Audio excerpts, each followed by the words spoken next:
Hi guys, আসসালামু আলাইকুম। It's me Roshni. Welcome to our another new blog. কেমন আছেন আপনারা সবাই? আশা করি সবাই অনেক ভালো আছেন। আল্লাহর রহমতে আমরাও অনেক ভালো আছি। ছোটবেলা থেকে শুনে আসছি মেয়েদের নাকি কোনো বাড়িই হয় না, এক হয় বাপের বাড়ি আর এক হয় শ্বশুর বাড়ি।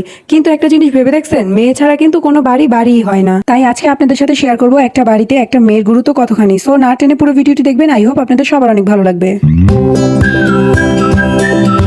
এই যে যেমন আমার গুড্ডুর কথাই বলি, ও কিন্তু ওর বাবাকে অনেক ভালোবাসে, কিন্তু আমি ছাড়া ও একদম অসম্পূর্ণ। একটা বাড়িতে যখন একটা মেয়ে থাকে তখন ওই বাড়িটাকে বাড়ি মনে হয়, আর মেয়ে ছাড়া কোনো বাড়িকে বাড়ি না, জঙ্গল মনে হয়। এই যে আমার গুড্ডুর লাস্ট চুল কেটেছিলাম কুরবানির ঈদের আগে, তারপর এই পর্যন্ত আর কাটা হয়নি। কেন জানি না আমার গুড্ডু চুল কাটতে একটু কম পছন্দ করে, কিন্তু ওর বাবা কোনোভাবেই ওকে সেলুনে নিয়ে চুল কাটাতে পারে না। তাই বলে ওর বিন্দু পরিমাণে চিন্তা নেই, কারণ আমি আছি না ওর সংসারের অসম্পূর্ণ কাজগুলো সম্পূর্ণ করার জন্য। তাই বলে আমার একটুও খারাপ লাগে না, কারণ গুড্ডুর বাবা যখন বলে আমার চিন্তা কিসের, তুমি আছো না, তখন আমার খুব ভালো লাগে। এইটা হচ্ছে আমার বৃহস্পতিবারের একটা ব্লগ। সকালবেলা গুড্ডুর বাবা অফিসে চলে যায়, আর আমি গুড্ডুকে অনেক বুঝিয়ে শুনিয়ে চকলেট দিয়ে সেলুনে নিয়ে আসি চুল কাটানোর জন্য। বাসায় এসে আগে গুড্ডুকে গোসল করিয়ে নিলাম, কারণ ওর খুব অস্বস্তি লাগছিল, আর চুল কাটার পর এমনিতেই ও অনেক কানাকাটি করে। যাই হোক, কোনোভাবে ওকে চকলেট দিয়ে শান্ত করে চলে এলাম রান্না করতে, কারণ গুড্ডুর বাবা আবার দুপুরবেলা বাসায় খেতে চলে আসবে। তাই তাড়াহুড়া করে আগে দুপুরের রান্নাটা শেষ করে নিলাম, আর একটু বেশি করে ডাল ভাজি করে নিলাম, যাতে ফ্রাইডে সকালে আমরা একসাথে নাস্তাও করতে পারি। আর এই যে গুড্ডুর বাবা চলে আসছে, আর ওর বাবাকে দেখে ওই যে পর্দার পিছনে গিয়ে লুকায় পড়ছে।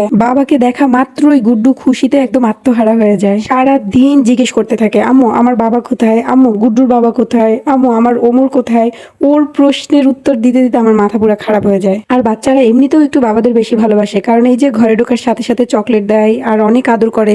তারা তো বকাও দেয় না, জোর করে খাওয়ায়ও না, ঘুম পাড়ায় না। এর জন্য বাবাদের প্রতি একটু ভালোবাসা বেশিই থাকে। যাই হোক, গুড্ডুর বাবা খাওয়া দাওয়ার পরে অফিসে চলে যায়, আর এই তো শুরু হয় গুড্ডুর কান্নাকাটি। তাই গুড্ডুকে নিয়ে আমি ছাদে চলে আসি। বিকালে ছাদে এসে একটু সময় কাটাতে খুব ভালোই লাগে। এতে করে গুড্ডুর মাইন্ডও একটু ফ্রেশ হয়, আর ও ছাদে এসে খেলতে খুব পছন্দও করে, আর আমারও খুব ভালো লাগে। আর এদিকে আমি একটু পুদিনা পাতার গাছ লাগাচ্ছিলাম, কারণ এর শরবত খেতে গুড্ডুর বাবা খুবই পছন্দ করে। আর চিটাং এর মানুষও খুব পছন্দ করে পুদিনা পাতার শরবত, ওনাদের কাছ থেকেই খাওয়াটা শেখা। আর এই গাছটা খুব সহজেই বেড়ে ওঠে, বেশি একটা পরিচর্যা করতে হয় না। আর এই ছেলেটা প্রতিদিন আমাদের এলাকায় বেলপুরি বিক্রি করতে আসে। ওর বেলপুরিটা আমার খেতে খুব ভালো লাগে, আমার খুবই পছন্দ। আগে তো আমি একা বেলপুরি খেতে পছন্দ করতাম, আর এখন আমার সাথে সাথে আমার গুড্ডুও বেলপুরি খেতে খুব পছন্দ করে। আর এখন আমাদের এক প্লেটে হয় না, 2 প্লেট লাগে। তাই গুড্ডুর বাবা ওকে বলে দিয়ে গেছে যাতে প্রতিদিন আমাদের বাসায় 2 প্লেট করে বেলপুরি পাঠিয়ে দেয়। দেন বাসায় এসে রাতের জন্য আর পরের দিন সকালের জন্য রুটি বানিয়ে রাখছিলাম। আর প্রতি বৃহস্পতিবার আমার যে কাজটা করতেই হয় সেটা হচ্ছে আমার গুড্ডুর হাতে পায়ের নখ কেটে দেওয়া। আমার মনে হয় নিয়মিত বাচ্চাদের হাত পায়ের নখ কেটে দেওয়া খুবই প্রয়োজন।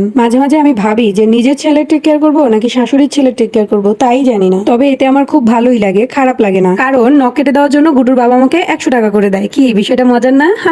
এদের বাপ ছেলের নখ কাটতে কাটতে আমি টায়ার্ড, তাই গুড্ডুর বাবাকে বললাম দোকান থেকে তুমি কোক আর পটাটা বিস্কিট নিয়ে এসো। কেন জানি না, কোক দিয়ে পটাটা বিস্কিট অথবা চানাচুর খেতে আমার খুবই ভালো লাগে, আর আসলে ও খেতে খুব মজা। চাইলে কিন্তু আপনারাও ট্রাই করে দেখতে পারেন। তবে এটা কিন্তু এমনি এমনি খেতে ভালো লাগবে না, লেট নাইট পর্যন্ত মুভি দেখতে দেখতে আর এই খাবারগুলো এনজয় করতে খুবই মজা লাগে। যাই হোক, বৃহস্পতিবারে আমার আরেকটা অন্যতম গুরুত্বপূর্ণ কাজ হচ্ছে হাতে মেহেদি দেওয়া। আসলে মেহেদি পড়তে কার না ভালো লাগে, প্রত্যেকটা মেয়েরই আমার মনে হয় মেহেদি পড়তে খুব ভালো লাগে। আর আমার মেহেদি দিতে ভালো লাগে তার কারণ হলো মেহেদি দেওয়ার পর হাত থেকে যে মেহেদির স্মেলটা আসে সেটা আমার কাছে খুবই অস্থির লাগে। যাই হোক, আমার আজকের ব্লগটা এই পর্যন্তই। দেখা হবে অন্য কোনো ব্লগে। ততক্ষণ পর্যন্ত ভালো থাকবেন, সুস্থ থাকবেন, আর আমাদের জন্য বেশি বেশি দোয়া করবেন। আল্লাহ হাফেজ। আর আমার ভিডিওটা যদি ভালো লাগে তাহলে অবশ্যই একটা লাইক দিয়ে আমার চ্যানেলটাকে সাবস্ক্রাইব করে দিবেন। Tata, bye bye.